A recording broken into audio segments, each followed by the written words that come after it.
1780 November 13ರಂದು ಮಹಾರಾಜ ರಣಜಿತ್ ಸಿಂಗ್ ಜನಿಸಿದರು. ಅವರು ಸಿಖ್ ಸಾಮ್ರಾಜ್ಯದ ಮೊದಲ ಮತ್ತು ಅತ್ಯಂತ ಪ್ರಭಾವಶಾಲಿ ಆಡಳಿತಗಾರ ಎಂದು ಪ್ರಸಿದ್ಧರಾಗಿದ್ದಾರೆ. ರಣಜಿತ್ ಸಿಂಗ್ ಅವರನ್ನು ಶೇರ್-ಎ ಪಂಜಾಬ್ ಎಂದು ಕರೆಯಲಾಗುತ್ತದೆ, ಯಾಕೆಂದರೆ ಅವರು ಸಿಖ್ ಸಾಮ್ರಾಜ್ಯವನ್ನು ಒಂದುಗೂಡಿಸಿದರು ಮತ್ತು ಬಲವಾದ ಹಾಗೂ ಪ್ರಭಾವಶಾಲಿ ಸಾಮ್ರಾಜ್ಯದ ಅಡಿಪಾಯವನ್ನು ಹಾಕಿದರು. ಧಾರ್ಮಿಕ ಸಹಿಷ್ಣುತೆ, ಸೇನಾ ಶಕ್ತಿ ಮತ್ತು ಆಡಳಿತಾತ್ಮಕ ಸುಧಾರಣೆಗಳು ಪ್ರಮುಖ ಸ್ಥಾನವನ್ನು ಹೊಂದಿದ್ದ ರಣಜಿತ್ ಸಿಂಗ್ ಅವರ ಆಳ್ವಿಕೆಯು ಹೊಸ ದಿಕ್ಕಿನ ಆರಂಭವಾಗಿತ್ತು. ಅವರು ಸಿಖ್ಖರ ಮಿಸಲ್ ವ್ಯವಸ್ಥೆಯನ್ನು ರದ್ದುಪಡಿಸಿದರು, ಸಿಖ್ಖರನ್ನು ಒಂದು ಕೇಂದ್ರೀಯ ಅಧಿಕಾರದ ಅಡಿಯಲ್ಲಿ ಒಂದುಗೂಡಿಸಿದರು ಮತ್ತು ವಿವಿಧ ಸಮುದಾಯಗಳ ನಡುವೆ ಸಾಮರಸ್ಯವನ್ನು ಸ್ಥಾಪಿಸಿದರು. ಅವರ ಸೈನ್ಯವು ವಿವಿಧ ಧರ್ಮದ ಜನರನ್ನು ಒಳಗೊಂಡಿತ್ತು ಮತ್ತು ಅವರು ಯಾವುದೇ ಧರ್ಮ ಅಥವಾ ಜಾತಿಯ ಮಧ್ಯೆ ತಾರತಮ್ಯ ಮಾಡಲಿಲ್ಲ. ಅವರು ಪಂಜಾಬ್ನಲ್ಲಿ ಬಲವಾದ ಆಡಳಿತ ಮತ್ತು ಸ್ಥಿರತೆಯನ್ನು ಕಾಪಾಡಿಕೊಂಡರು ಮತ್ತು ಬ್ರಿಟಿಷ್ ಸಾಮ್ರಾಜ್ಯದ ವಿರುದ್ಧ ಸಂಘರ್ಷದ ಸಂದರ್ಭದಲ್ಲಿ ಪಂಜಾಬ್ ಅನ್ನು ಬಲಪಡಿಸಿದರು. ರಣಜಿತ್ ಸಿಂಗ್ ಆಳ್ವಿಕೆಯಲ್ಲಿ ಪಂಜಾಬ್ನ ಅನೇಕ ಪ್ರಮುಖ ಕೋಟೆಗಳನ್ನು ಪುನರ್ನಿರ್ಮಿಸಲಾಯಿತು ಮತ್ತು ಗೋಲ್ಡನ್ ಟೆಂಪಲ್ನ ಪರಂಪರೆಯನ್ನು ಸಹ ಉತ್ತಮವಾಗಿ ಸಂರಕ್ಷಿಸಲಾಗಿತ್ತು. ರಣಜಿತ್ ಸಿಂಗ್ ಅವರ ದೂರದೃಷ್ಟಿ ಮತ್ತು ನಾಯಕತ್ವವು ಭಾರತೀಯ ಇತಿಹಾಸದಲ್ಲಿ ಇಂದಿಗೂ ಪ್ರಮುಖ ಸ್ಥಾನವನ್ನು ಹೊಂದಿದೆ.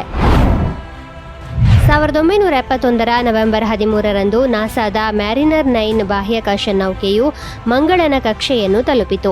ಈ ಬಾಹ್ಯಾಕಾಶ ನೌಕೆ ಮಂಗಳ ಗ್ರಹವನ್ನು ಅಧ್ಯಯನ ಮಾಡಿದ ಮೊದಲ ಬಾಹ್ಯಾಕಾಶ ನೌಕೆಯಾಗಿದ್ದು, ಮಂಗಳದ ಮೇಲ್ಮೈಯ ಚಿತ್ರಗಳನ್ನು ಕಳುಹಿಸಿತು ಮತ್ತು ಗ್ರಹದ ವಾತಾವರಣದ ಬಗ್ಗೆ ಮಾಹಿತಿಯನ್ನು ನೀಡಿತು. ಮ್ಯಾರಿನರ್ 9 ಅನ್ನು ಫ್ಲೋರಿಡಾದಿಂದ 1971 ಮೇ 30ರಂದು ನಾಸಾ ಉಡಾವಣೆ ಮಾಡಿತು. ಮ್ಯಾರಿನರ್ 9ನ ಪ್ರಯಾಣವು ಮಂಗಳನ ಬಗ್ಗೆ ಇದುವರೆಗೆ ಪಡೆಯದ ಹೊಸ ಮತ್ತು ಪ್ರಮುಖ ಮಾಹಿತಿಯನ್ನು ವಿಜ್ಞಾನಿಗಳಿಗೆ ಒದಗಿಸಿತು.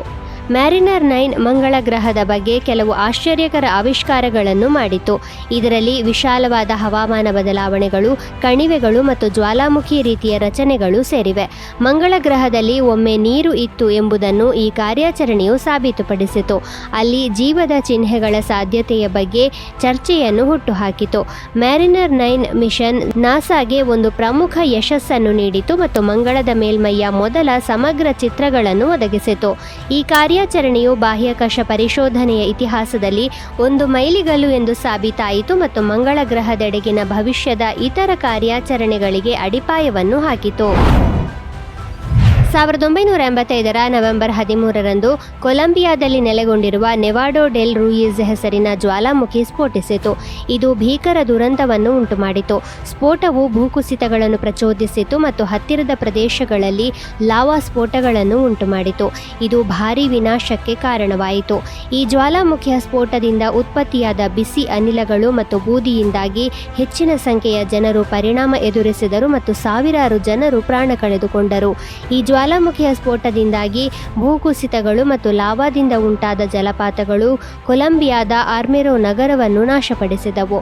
ಅಲ್ಲಿ ಸಾವಿರಾರು ಜನರು ವಾಸಿಸುತ್ತಿದ್ದರು. ದುರಂತದಲ್ಲಿ ಅಂದಾಜು 23,000 ಜನರು ಸಾವನ್ನಪ್ಪಿದರು. ಈ ಘಟನೆಯು ನಿರ್ಣಾಯಕ ಕ್ಲಿಯರೆನ್ಸ್ ಮತ್ತು ವಿಪತ್ತು ನಿರ್ವಹಣೆಯ ಅಗತ್ಯವನ್ನು ಎತ್ತಿ ತೋರಿಸಿತು. ಹಾಗೆಯೇ ಜ್ವಾಲಾಮುಖಿ ಚಟುವಟಿಕೆಯ ಬಗ್ಗೆ ಎಚ್ಚರಿಕೆ ವ್ಯವಸ್ಥೆಗಳ ಪ್ರಾಮುಖ್ಯತೆಯನ್ನು ಎತ್ತಿ ತೋರಿಸಿತು. ಈ ಘಟನೆಯ ನಂತರ ಭವಿಷ್ಯದಲ್ಲಿ ಇಂತಹ ದುರಂತಗಳನ್ನು ಕಡಿಮೆ ಮಾಡಲು ಕೊಲಂಬಿಯಾ ಮತ್ತು ಪ್ರಪಂಚದಾದ್ಯಂತ ಜ್ವಾಲಾಮುಖಿ ಚಟುವಟಿಕೆಯ ಉತ್ತಮ ಮೇಲ್ವಿಚಾರಣೆ ಮತ್ತು ಎಚ್ಚರಿಕೆ ವ್ಯವಸ್ಥೆಗಳನ್ನು ಅಭಿವೃದ್ಧಿಪಡಿಸಲಾಯಿತು.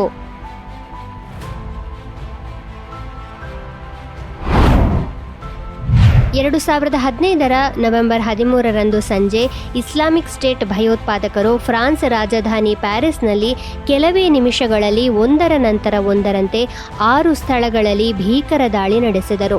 ಈ ದಾಳಿಯಲ್ಲಿ ಭಯೋತ್ಪಾದಕರು ಬಂದೂಕುಗಳು ಮತ್ತು ಬಾಂಬ್ಗಳನ್ನು ಬಳಸಿದ್ದರು. ಇದು ನಗರದಾದ್ಯಂತ ಭಯ ಮತ್ತು ಭೀತಿಯನ್ನು ಹರಡಿತು. ಅತ್ಯಂತ ಗಂಭೀರವಾದ ದಾಳಿಯು ಕನ್ಸರ್ಟ್ ಹಾಲ್ನಲ್ಲಿ ನಡೆಯಿತು. ಅಲ್ಲಿ ದಾಳಿಕೋರರು ಸಂಗೀತ ಕಾರ್ಯಕ್ರಮದ ಸಮಯದಲ್ಲಿ ಜನರನ್ನು ಒತ್ತೆಯಾಳಾಗಿಟ್ಟುಕೊಂಡು ಯಾದೃಚ್ಛಿಕವಾಗಿ ಗುಂಡುಗಳನ್ನು ಹಾರಿಸಿದರು.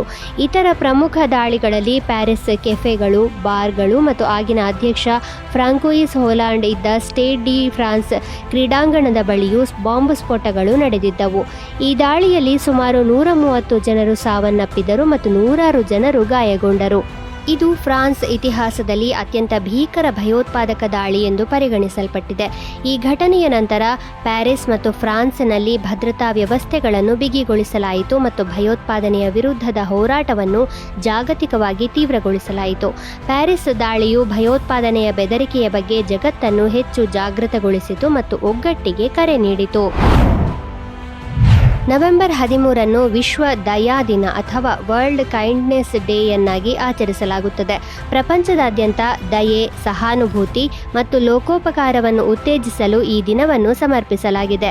ಸಮಾಜದಲ್ಲಿ ಒಳ್ಳೆಯತನ ಮತ್ತು ಸಹಕಾರದ ಮನೋಭಾವವನ್ನು ಉತ್ತೇಜಿಸುವ ಗುರಿಯನ್ನು ಹೊಂದಿರುವ ಜಾಗತಿಕ ಸಂಸ್ಥೆಯಾದ ವರ್ಲ್ಡ್ ಕೈಂಡ್ನೆಸ್ ಮೂವ್ಮೆಂಟ್ನಿಂದ ಇದನ್ನು ಮೊದಲು 1998ರಲ್ಲಿ ಪರಿಚಯಿಸಲಾಯಿತು. ವಿಶ್ವ ದಯೆ ದಿನದಂದು ಜನರು ಇತರರ ಕಡೆಗೆ ದಯೆ ಮತ್ತು ಸಹಾನುಭೂತಿ ಹೊಂದಲು ಪ್ರೇರೇಪಿಸಲ್ಪಡುತ್ತಾರೆ. ಈ ದಿನದಂದು ಜನರು ಇತರರಿಗೆ ಸಹಾಯ ಮಾಡುವುದು, ನಗೆ ಬೀರುವುದು, ಧನ್ಯವಾದ ಹೇಳುವುದು ಅಥವಾ ಅಗತ್ಯವಿರುವವರಿಗೆ ನೆರವು ನೀಡುವಂತಹ ದಯೆಯಿಂದ ಕೂಡಿದ ಸಣ್ಣ ಪ್ರಯತ್ನಗಳನ್ನು ಮಾಡಬಹುದು. ದಯೆಯು ಇತರರಿಗೆ ಸಂತೋಷವನ್ನು ತರುತ್ತದೆ, ಜೊತೆಗೆ ಅದನ್ನು ವ್ಯಕ್ತಪಡಿಸುವ ವ್ಯಕ್ತಿಯ ಮಾನಸಿಕ ಮತ್ತು ಭಾವನಾತ್ಮಕ ಆರೋಗ್ಯವನ್ನು ಸುಧಾರಿಸುತ್ತದೆ.